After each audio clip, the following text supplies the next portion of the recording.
তুমি বলতে চাচ্ছ তোমার কোনো সমস্যা ছিল না? হয়তো ছিল। তার মানে এখানে একটা সম্ভাবনা রয়ে যায়। মানে মানে তোমাদের সম্পর্কে? ছেলেটাকে খেয়াল করেছিস?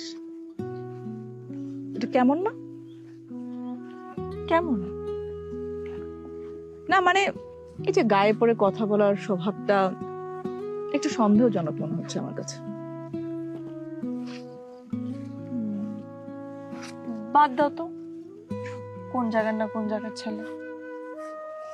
সেটাই।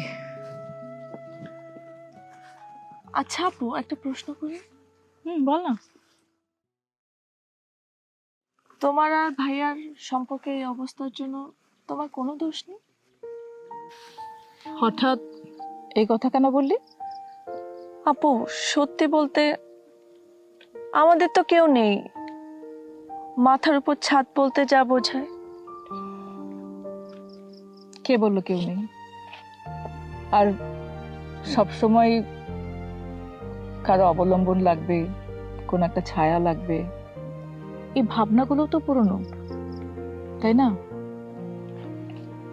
হ্যাঁ, এটা ঠিক যে আব্বা চলে যাওয়ার পরে আম্মাকে পুরো সংসারের দায়িত্বটা নিতে হয়েছিল।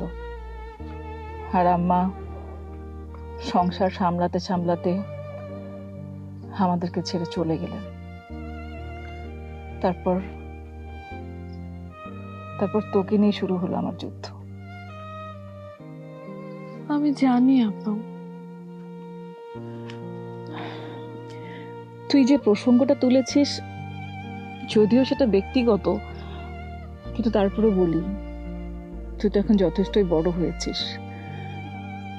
আসলে তোর ভাইয়ার সঙ্গে আমার যে দূরত্বটা, সেটা আসলে হয়তো বলার কিছু নেই, হয়তো ব্যাখ্যা করার কিছু নেই, কিন্তু দূর থেকে যা দেখা যায় সেটা দূর থেকে দেখা যায়। ভেতরের গল্পগুলো অন্যরকম। হ্যাঁ, আফজালের অনেক ভালো গুণ আছে, কিন্তু তারপরও ও অনেক বেহিসেবি, বেখেয়ালি।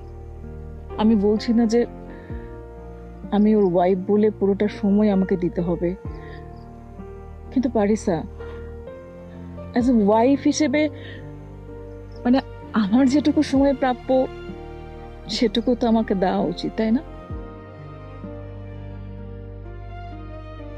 সেটা উচিত। আচ্ছা আপু, সবারই কি এক ধরনের সমস্যা থাকে? কি বলিস এটা?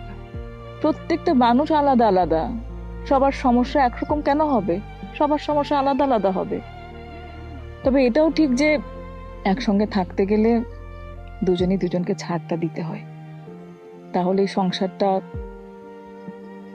হয়তো ঠিক থাকে। সেটাই তো। আচ্ছা তার মানে কি তুমি বলতে চাচ্ছ তোমার কোনো সমস্যা ছিল না? হয়তো ছিল। তার মানে এখানে একটা সম্ভাবনা রয়ে যায়। মানে মানে তোমাদের সম্পর্কে?